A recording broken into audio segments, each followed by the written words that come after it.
Hello everyone, and this is Retro Star back at you again. It's been a while since I did a single player run. This one is called Greenberet, also known as Russian Attack. This was one of my favorite games of all time. I did an NES run of this game. This one is definitely another game altogether. This is definitely a lot rougher, a lot more hardcore. The enemies are definitely a lot more aggressive in this. As you can see, those motherfuckers are just coming from each side pretty frequently, and you have to be on your P's and Q's, definitely. One thing I could say, those gunner guys are really tricky. They are probably the only guys that follow you if you go up the ladders or you go on top of platforms. They're the only ones that follow you around. And let me tell you, they come about as often as the regular enemies do. And they sometimes put you in really rough spots. This is the first boss of the first stage, which I find very easy if you do it right. Right now, entering the second stage. One thing about this game, it's a lot shorter than the NES version, versus being a lot tougher. I guess they said since it's already a tough game, we'll at least give them just 4 stages to go through. And it's a good thing that they did. Other than that, this would definitely be more on a tougher scale.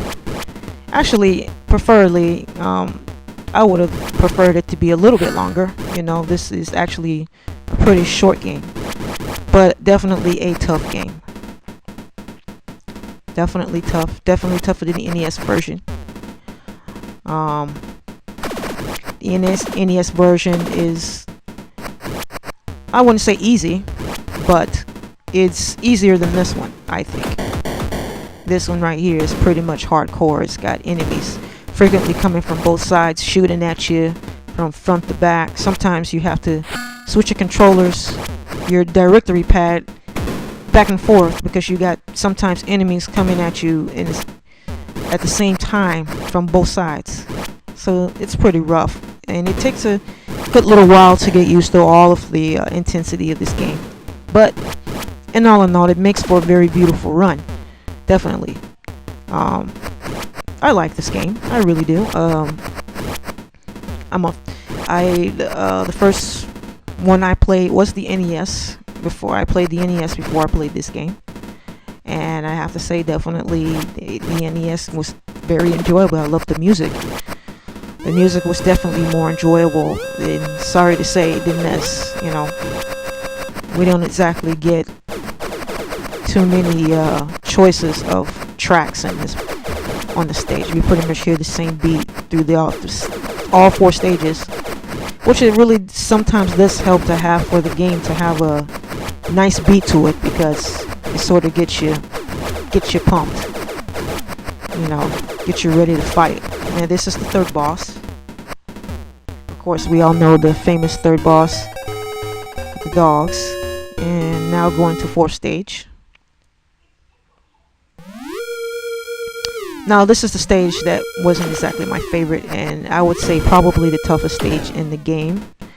I completely get stomped sometimes with the guys throwing the bombs, and being that they stay in one spot and just hit you from a distance, and plus you got gunshot or guys coming from behind, the guys that shoot you, and you definitely have to know what you're doing. You have to study the game and all of the behaviors of the enemies, because sometimes they do different things even as you play the game. And try not to stay in one spot. You have to keep it moving forward. You stay in one spot too long, they're gonna send a surprise at you, and they will make sure you go down. So be sure to, don't go forward too fast. Sometimes inch your way forward I usually do, you know, especially when I know what's coming up. And it'll keep you from getting yourself in really tough spots. Sometimes they get you in really tough spots when you try to race it, unless you really know this game, and of course you're really that good, which is possible. It's definitely possible. But if you're doing a no death run, it's always better to be more cautious, and better to, you know, when you're doing a no death run, it's all about survival and less about the flashiness, I guess, so to say.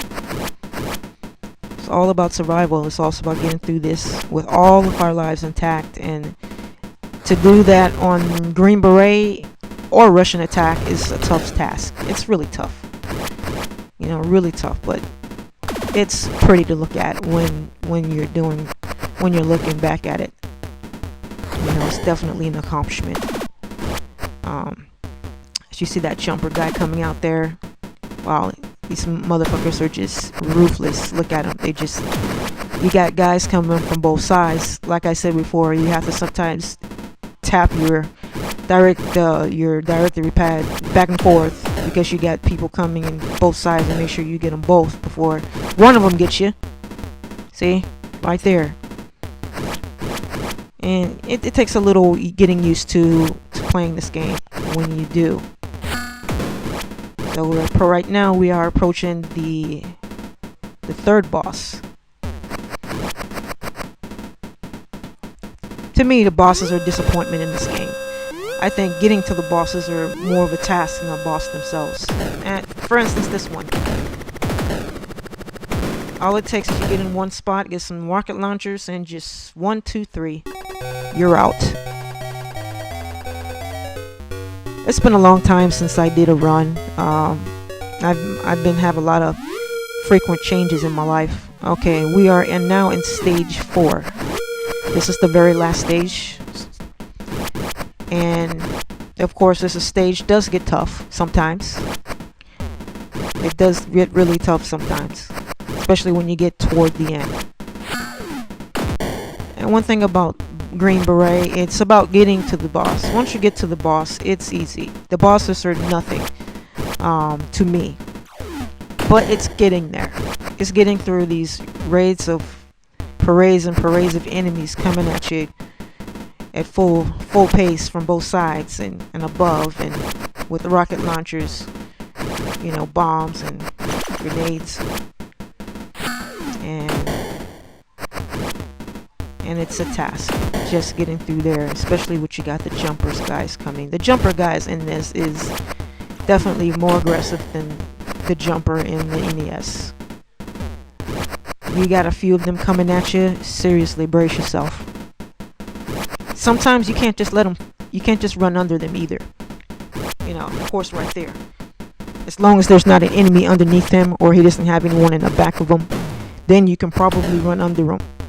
But I would not recommend doing that if there's enemies in the mix. Try to get them from above when you have enemies in the mix. That way you can guarantee that you don't die, because you will get killed, especially if there's more than one. So you can see you got the grenade guys that come at you. They're usually not a threat because they're predictable. As long as you stand back from the, you don't get yourself caught in a situation where you got enemies coming at you at one side to where you end up being in a line of fire. See, I was able to run under those guys because there was no other enemies around. And usually when you can do that easily when there's just them running at you. When they're by themselves, they're not so much of a threat. When they're with enemies, they're a big threat. And their aim is sometimes really precise. You wonder, how in the world did you get me there? And here, this is the part 2 that gets really tricky sometimes if you don't be careful.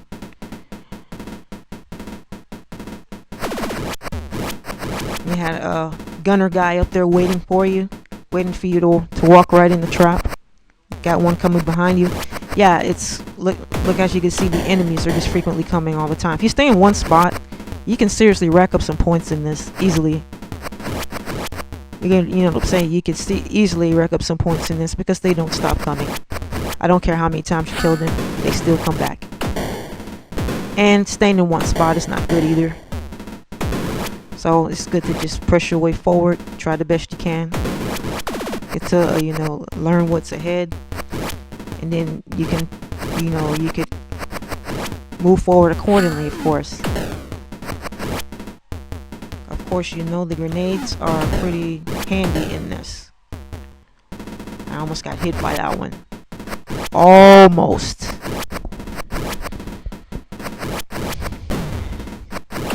Both sides, and then you got the bomb guy throwing it at you, and then when you have the bombs, it makes it easier to move forward, or you're gonna end up staying in that one spot too long, and then they're gonna send you a nice big surprise to take you out.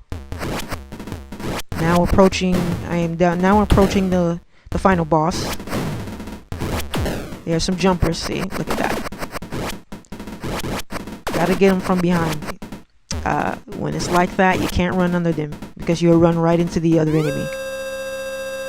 I have to say, this boss actually really disappointed me. Really. It's probably the easiest boss in the whole entire game, and this is the final boss. Too easy. Alright, there you go. That's it. Game over. I did it. So this is brings you to the end of this Retro Star No Death run, and stay tuned for more. Thank you everyone, keeping it retro.